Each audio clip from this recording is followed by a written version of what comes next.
Audio Jungle. नमस्कार, आप देखिए भिवंडी के ताज़ा खबरें।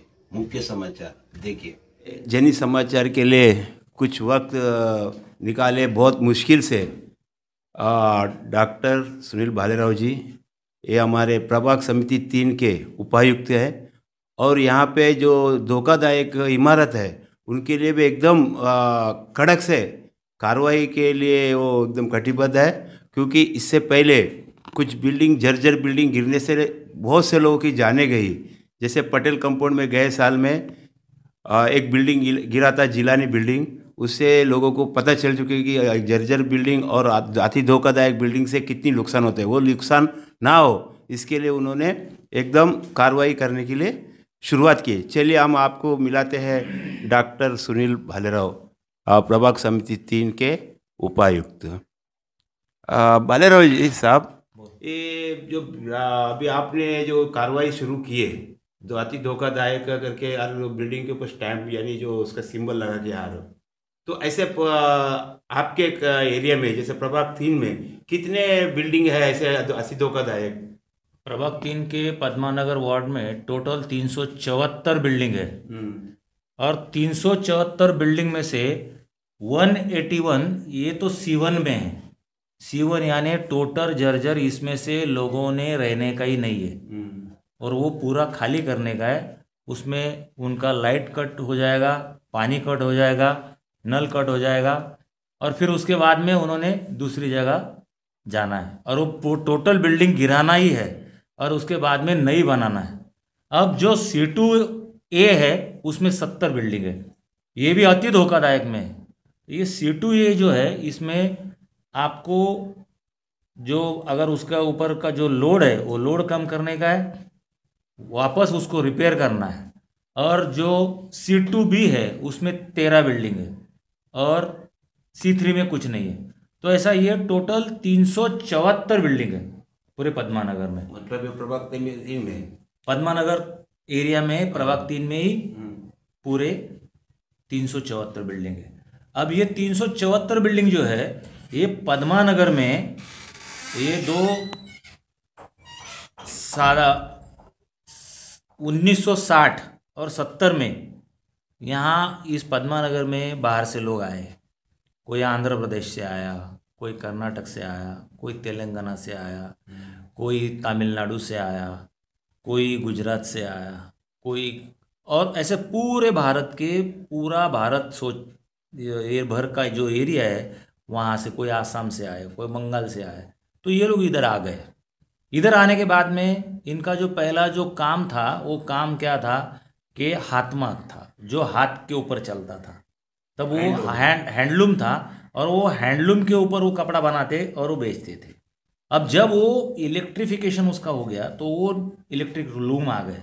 अब इलेक्ट्रिक लूम आने के बाद में 60 और 70 में ये जो बिल्डिंग है ये पुराना भिवंडी माना जाता है, पद्मानगर एरिया।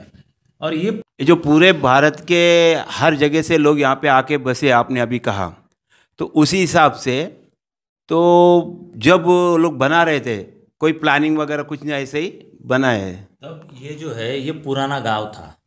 पुराना गांव छोटा भिवंडी जो था, भिवंडी और निजामपुर ये 2 छोटे गांव थे। और ये जो पद्मानगर एरिया है, पद्मानगर, कामतघर, ताड़ाड़ी, ये ग्राम पंचायत था।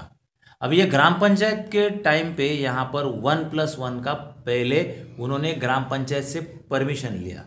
अब फिर उसके बाद में वही 1+1 के ऊपर दूसरा, तीसरा और चौथा ऐसे माले चढ़ते गए।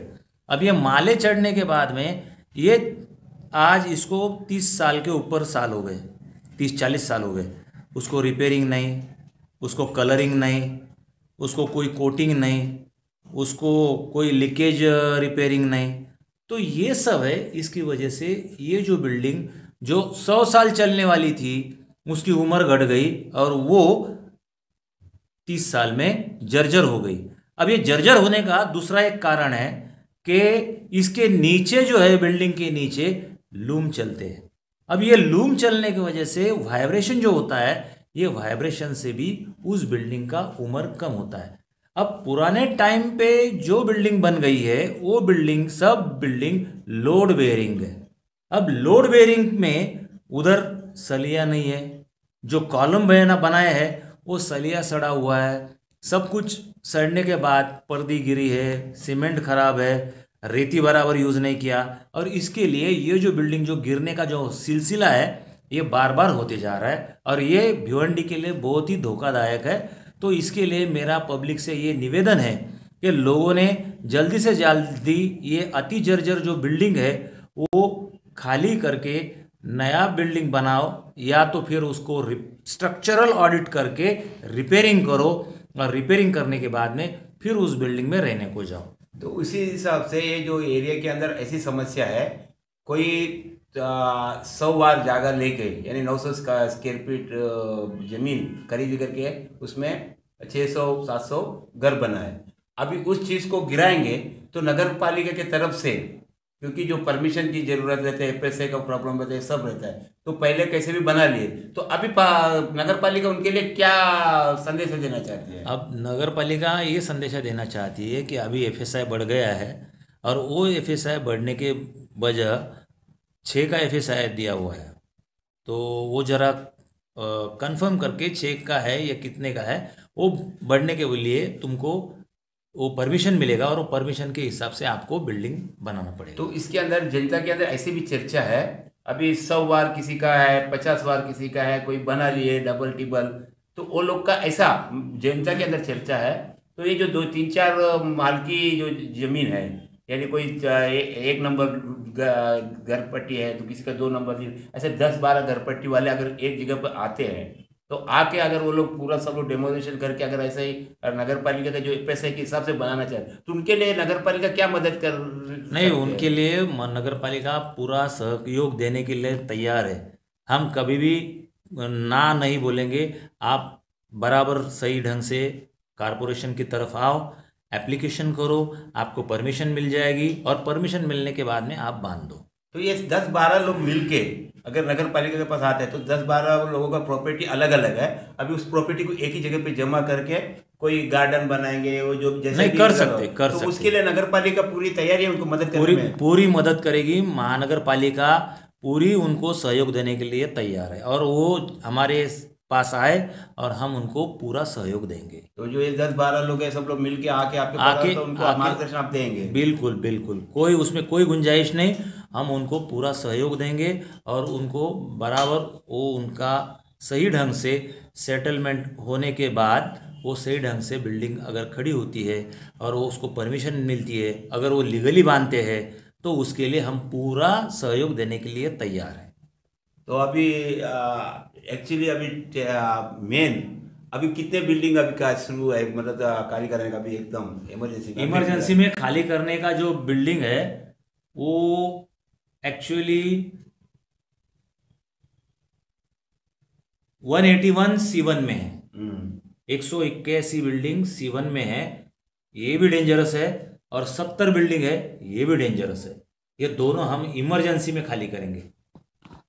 आज बहुत ही मेहनत से, बहुत ही मुश्किल से डॉक्टर सुनील बारेराव जी हमको समय दिए, लेकिन एक बहुत बड़ी बात इसमें एक इन्होंने कहा, जो अभी जनता के अंदर जो चर्चा है, जो छोटे छोटे जगह, छोटे छोटे घर वाले ऐसे 10-20 लोग मिलके अगर एकत्र आके अगर उसके लिए कुछ अच्छी डेवलप करना चाहते हैं तो उसके लिए नगर पालिका के बारे में पूछा तो उन्होंने कहा अगर 10-12 लोग अगर मिलके अगर ऐसे कोई बनाते हैं तो नगर पालिका उनके लिए हमेशा आगे बढ़ के उनको मदद करेगी, ऐसा उनका। तो ये हिसाब से जो पहले जो घर बनाए कैसे बनाए वो छोड़ के अभी भिवंडी भी एक आलीशान एकदम बहुत सुंदर भिवंडी बनने जा रहा है, मेट्रो आने जा रहा है, तो उस हिसाब से अपने घर को पहले जैसे कंजूसी ना करते हुए उसको, भले तुम्हारा जगह बहुत है उसमें छोटा सा घर मिले लेकिन अच्छा मिलेगा, तो जो 10-12 लोगों का जो टीम है अगर ऐसा करके अगर करते तो पद्मनगर को भी सुंदरता आएगी।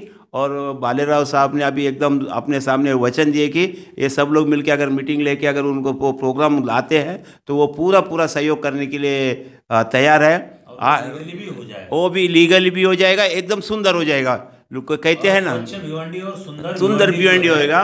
और स्वच्छ भिवंडी, सुंदर भिवंडी, निरोगी भिवंडी और पर्यावरणवादी भिवंडी, ये हमारा नारा है। और उस नारे के लिए हम हमेशा सहयोग देने के लिए, पब्लिक को सहयोग देने के लिए तैयार है।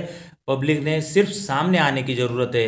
एक कदम आप आओ, एक कदम हम आगे डालते हैं, साथ में मिलके चलेंगे। ये बालेराव जी, आपने हमको हमारे जननी समाचार को समय दिया, उसके लिए धन्यवाद। Thank you. आज के लिए बस इतने ही, कल फिर मिलेंगे। जय हिंद।